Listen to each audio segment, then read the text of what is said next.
Yes, hello, mambo vipi? So, teknolojia inazidi kukimbia kwa kasi sana. Content creators, video na photographers so wanazidi kuongezeka. It's okay. Ni kitu kizuri but kama umekuwa ni mtu ambaye unastaki kujui ufanye nini, kutumia kifaa gani ili kufanya content creation zako. So, hii video ni special kwa ajili ya mtu ambaye ana struggle, hajui aanzie equipment gani kufanya content. So, my name is Regi, nakuwa natoa ushauri wa mambo ya camera, videos, pia na share baadhi ya ujuzi ambao naufahamu kwenye mambo ya video pamoja na picture. So kama ni mara yako kwanza kunifuatilia, karibu sana, naitwa Regi Masai. Usisahau kucomment, kulike, kusubscribe, kushare na kwa watu wengine ili waweze kujua.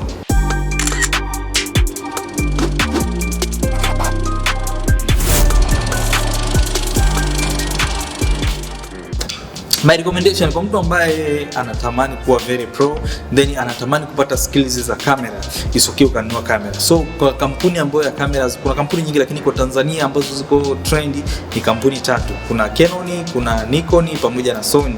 Hizi ni kamera tatu ambazo ziko trend sana kwa Tanzania. So kwa upande wa Canon ni kamera ambazo ziko trend lakini wengi wanapenda latest. Kwa watu wa 5D ndio wamejaa, wengi wanapenda watu wanapenda kamera za zamani. So 5D ni kamera za zamani sana. So kwa Tanzania asilimia kubwa watu wengi wanapenda Canon lakini zile za zamani. So which ni challenge kupata Canon mpya. So Nikon pia watu wengi wanapenda Nikon za zamani. So Sony kidogo ndo wamekuwa latest sana kwa Tanzania. Kwa hiyo na sio kwa kupendelea, lakini kampuni ya Sony ni kampuni ambayo ina kamera nyingi sana za vloggers na content creator. So kwenye kampuni zote hizi wametengeneza kamera kwa ajili ya watu wa vloggers na content creator.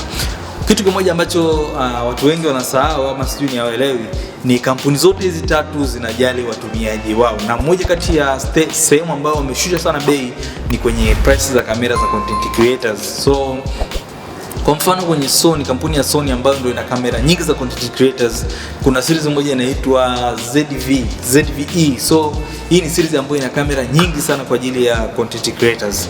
So hizi kamera ziko kabisa, zingine zina microphone, nyingine zina, hizi ni kamera kwa ajili ya vloggers na content creators. So ni kamera ambazo ni very cheap, una uwezo wa kushoot hapo zina lens moja ambayo una uwezo wa kuzoom in na kuzoom out, then zinakuwa material mazuri yenye quality kubwa sana.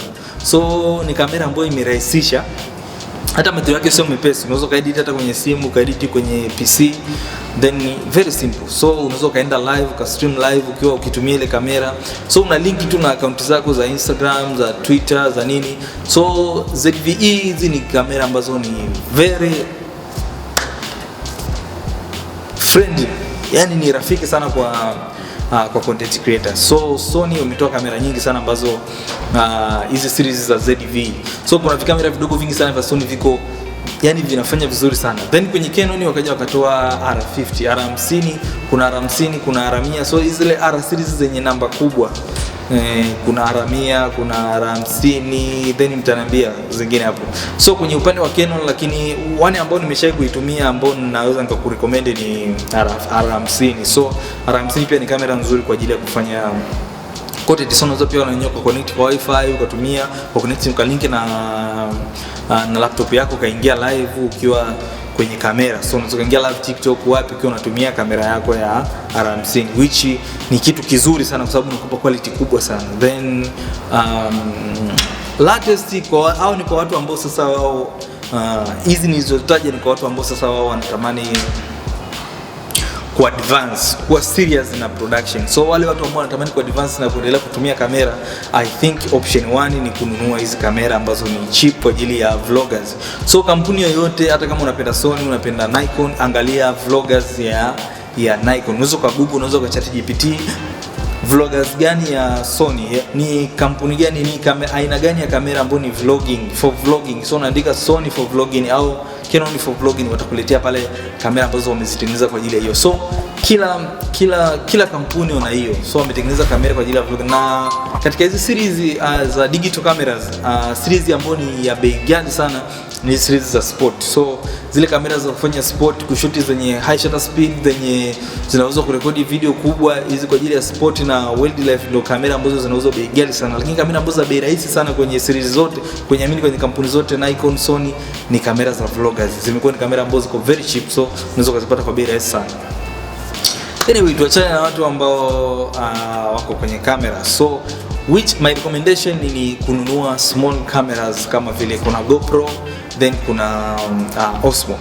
So Osmo ni kamera nzuri sana ambayo mimi ndo my recommendation. So mimi nitakurecommend uweze kujitafutia Osmo camera. So Osmo camera ni kamera ambayo haihitaji mbwembwe nyingi kama zilivyo hizi kamera zingine, kamera kubwa. So Osmo camera ni kamera ambayo unaweza instead ya kununua iPhone, ulikuwa unataka kununua maybe iPhone 17, iPhone 18, it's better ukaenda kwenye kwa wale watu ambao walikuwa wameplan kununua iPhone. So it's better ukaachana na iPhone then ustiki kwenye Osmo. Osmo ni one of my best recommendation, na kushauri uchukue Osmo kwa sababu ni small camera yenye stabilization. So unaweza ukatembea, especially kwa mtu ambaye anaanza hizi mambo za production, mambo za content creation, ni mtu ambaye atakuwa na zile movement nyingi za kushake. So Osmo itakusaidia kwa sababu ina gimbal yake na stabilization yake, kwa hiyo itakusaidia kuweza kupata footage ambazo ziko very smooth. Utashoot huko unatembea unafanyaje, zinakuwa ziko vizuri kwa sababu Osmo ina advantage moja, inakuwa ina gimbal yake. Anyway, so ukitoka kwenye Osmo, then small camera nyingine ni GoPro ama DJI dogo zile. So GoPro ama action camera zile za DJI ni option nzuri sana. Kuliko ununue iPhone, is better ukaenda kwenye hizi small cameras ambazo kuna hizo GoPro 12, GoPro 13, GoPro 9, 8, 7.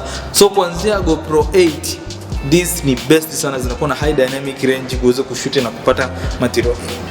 Unakuwa na uwezo wa kushoot na kupata material yenye quality kubwa sana. So my recommendation ni uende kwenye small camera kwa sababu advantage ya hizi small camera ni kwamba unaweza ukaenda kwa shoot sehemu yoyote bila kusumbuliwa. Kwa sababu ukiwa na hizi kamera kubwa ukitoa tu sehemu zingine, kama unavyojua content creation Bongo bado ni matatizo mengi sana. Tunakumbana na makwazo mengi, kuna walinzi, kuna nini unatusumbua sana. Kwa hiyo unashindwa kufanya content creation zako. Bongo bado hatujawa huru sana kufanya content creation zetu. So ukiwa na hizi small cameras unaweza ukashoot popote bila usumbufu wote, kwa sababu unakuwa na kamera kadogo tu. GoPro ni very small, so unaweza ukashoot nacho popote wala mtu asikusumbue. So hiyo ni advantage ya hizi small camera. Then okay, so nadhani sasa hivi tuko kwenye Osmo 4 kama so Osmo 3. So before hizo Osmo zingine kulikuwa kuna hii Osmo 1. So hii ni Osmo ya mwanzo kabisa, Osmo 1. So inakuwa hii Osmo 1 haina kioo chake. Hizi sasa hivi zina kioo kabisa kila kitu, kwa hiyo unaweza kuona na kufanya chochote. So hii ndo Osmo, nadhani unaona ilivyo na stabilization. So hii ndo kamera ambayo inakusaidia kushoot, then hapo unaweka simu unakuwa unaangalia, lakini unaona ilivyo stable. So hii ndo kamera unaweza kutembea popote, iko very stable. Hii ndo kamera iko very stable na gimbal yake yani imeshikilia. So hii ni Osmo ya zamani sana, hii ni Osmo toleo la mwanzo. So ni one of the best, nimeitumia sana, lakini kwa siku hizi dogo sina matumizi nayo sana, lakini naitumia. So Osmo 1 ilikuwa hivi. So sasa hivi zimekuwa very small, viko vidogo sana. Sasa hivi nadhani ziko Osmo 3, 4. So ni vidogo sana, vitakusaidia kushoot. Hii ni kubwa, hii ni ya zamani kidogo. So Osmo wamezidi ku advance. So wamezidi kutoa vikamera vizuri vidogo ambavyo vina kioo kabisa. So hii inahitaji simu kutumia, which sikurecommend. Kwanza hii sasa hivi kwenye market ya uipati. Lakini zile ndogo ndogo zile zilizotoka sasa hivi Osmo 3, I think kuna Osmo 4 sasa hivi, miaka imeenda pia. So ni kamera nzuri sana, itakusaidia uweze kutumia. So cha mwisho okay, about camera, one day nilikuwa nazunguka YouTube huko. So nikakutana na dada mmoja, nadhani ni dancer yule.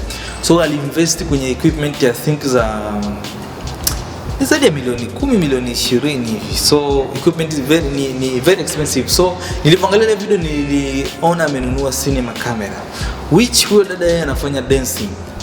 So nikajiuliza, huyu mtu anafanya dancing, how kama ananunua cinema camera? Sikujua, lakini kwa sababu najua yeye amekuwa popular kwa ajili ya kudance, labda kama anataka change niche yake, but sisemi vibaya, nasema tu tujifunze. So unapokuwa umeamua, hata kama una hela nyingi kiasi gani, wewe kama ni dancer ama ni mtu unafanya vlogging, unatembea unapiga story, yani mtu fulani ambao video zako ama vitu vyako vinaishia Instagram, hata kama vinaenda YouTube, usiinvest sana kwenye cinema camera. As long as kama una team ya kupambania kufanya editing, kufanyaje, is okay. Lakini kama wewe ni solo, usifate mkumbo. So niliona amenunua equipment kama ile, ilikuwa ni Sony Lattice, sijajua ni FX ngapi ile. Then amenunua na lens ya Sony. So ukisha invest kwenye vifaa kama vile, so ni millions of money amespend, lakini naona atakuja kustack sehemu moja. Okay, so kwa ubaya, lakini inasema kwa sababu unaponunua equipment ambazo hazikuhitaji wewe, unahitaji watu 4 5 cooperate. Cinema equipment ni equipment ambazo zinahitaji watu 4 5 cooperate, kwa sababu ile kamera ukishanunua wewe kama content creator, umenunua cinema camera, utahitaji mtu wa kukufanyia stabilization, yani mtu wa kukushikia gimbal kwanza kwa shoot. So wewe ni mtu wa kufanya stabilization, wewe utahitaji ununue gimbal, utahitaji huyo mtu wa kuoperate gimbal ili uweze kufanya hizo dancing zako. So tayari umeingiza equipment nyingine ambayo ni gimbal, tayari umesha invest kwenye ajira nyingine, kwa hiyo unahitaji mtu wa kukusaidia kushoot. After there utahitaji tena mtu wa kukusaidia kuedit kama uje invest kwenye knowledge. Ukishamaliza kwa mtu wa kukusaidia kuedit, unahitaji PC ambayo ina uwezo wa kurani yale material yako, sababu actually cinema camera zinatoa material ambayo ni mazito sana. So kwa video labda dakika 10 dakika 5 una dance, unaweza kupata GB mpaka 50 GB 60 kama umeshoot kwenye quality ya kwenye quality ya kamera, kwa sababu wengi wananunua kamera ili waweze kufikia ile quality ya ile kamera. So ukijaribu kupambana na quality ya ile kamera, utajikuta umeinvest kwenye clip ya dakika 5 na material ya GB 50. So unahitaji PC yenye nguvu, then unahitaji storage, then unahitaji uanze sasa kusoma mambo ya color grading, mambo ya DaVinci ili uweze kujipambania mwenyewe kama hautahitaji kuajiri. So unajikuta umeshaitengenezea vikwazo vingi ambavyo utashindwa kufikia malengo yako. So mimi ni kushauri kama ni mtu ambaye unaanza, hata kama una hela nyingi, so invest kwanza kwenye small equipment ambazo zitakusaidia uweze kuoperate mwenyewe kwanza, kwa sababu vikusaidia uweze kufanya kazi smooth bila kutegemea mtu mwingine. Ukishajikita kwenye cinema camera, utajikuta umeshajichanganya, umejiingiza kwenye vitu ambavyo utashindwa hata kufanya sasa content zako zenyewe. Unajikuta unataka uende location lakini unasema sina mtu kushika gimbal. Ukishamaliza kushoot unaanza tena kurudi, unasema material yangu mazito na yafanyaje sasa? Yaani na edit vipi? So msiingie kwenye hiyo trap. So kama wewe ni mtu ambaye umeanza, usiforce kuendana na vitu ambavyo havindani. Ushaambiwa cinema camera, hiyo ni kamera kwa ajili ya cinema. So inahitaji watu 5 4 kuweza kuioperate, which ni kitu ambacho utainvest hela nyingi, alafu utakuja kujikuta sasa unaanza kupoteza kipaji chako kwa sababu ya unataka uonyeshe matumizi ya kamera, which inahitaji investment nyingine. Sasa uanze kulipa watu na Anyway, hope umenielewa. So challenge kubwa imekuja kwenye equipment gani ni best. So kuna wengine wamestaki wakisema better ninunua iPhone 17, sio 18, 19, iPhone nzuri zile ambazo ziko latest ili waweze kufanyia content. Which kwa upande wangu naona sio idea nzuri sana kutumia iPhone kufanyia content, kwa sababu iPhone kile ni kifaa cha mawasiliano, then it's okay, ina picha nzuri, ina video nzuri, lakini kwa content creator ambaye yuko serious sana ni vizuri kuwa na device yako, kwa sababu iPhone unaweza kuwa umeplan kushutia vitu vyako then simu inapigwa, ama awareness kwamba mtu anakuona unafanya kitu uko serious kidogo na kwa sio kweli, compare na mtu ambaye ataamua kutumia device nyingine. Ukiachana na hiyo pia risky sana, risky factor, sababu unaweza kuwa na record simu ikapigwa, ama matatizo ni kibao ukiwa unatumia simu, especially kwa ukianza kurekodi video, simu nyingi zikai na charge. So ukianza kurekodi video, charge inaondoka kwa sababu kile kifaa hakikutengenezwa kwa kazi hiyo. So ile kifaa kimetengenezwa kwa ajili ya kupigiana simu, kutuma message. So issue ya video ni wewe umekuja kuiweka hapo na unataka iwe serious kwenye device. So na kwa bahati mbaya sana simu za aina ya iPhone sio nzuri sana kwenye kukaa charge, nyingi zinazingua charge. So kufanyia content iPhone nadhani ni beginner level, ni level ya kuanzia. Kama labda unajaribu haupo serious, is okay, unaweza kufanya hivyo, ujaribu labda upate engagement. Lakini kama ni mtu ambaye unataka kuwa serious, it's better ku invest kwenye kitu kingine cha kukusaidia kufanya content. So lakini kama ni mtu ambaye una try, unajaribu labda haupo serious, is okay, unaweza kuanzia simu. So wengine wanasema anzia ulipo. So kuanzia simu is okay, lakini sikurecommend sana kwa sababu unaweza ikakupa comfort zone, ikakupa flexibility. Sio kama mtu mwenye device, yani unaweza kuwa na simu then unasema na shoot content, au unaenda sehemu fulani kwa ajili ya kushoot content, then unafika hizo sehemu unajikuta environment ni sawa, ni nzuri, lakini kutokana na simu unayo ni unajikuta una chat, unafanya nini, kwa sababu ni device kwa ajili ya kuchat na kuwasiliana.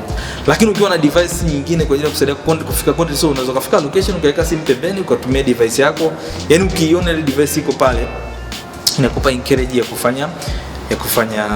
kufanya. So kuchagua device gani ni nzuri, watu wengi wamejikuta wakifanya machaguo mengine ambayo mimi naona kama sio mazuri yao. So kama una chochote cha kushare hapo, una kitu nimekisahau, kama una cha kuongezea, dondosha kwenye comment hapo.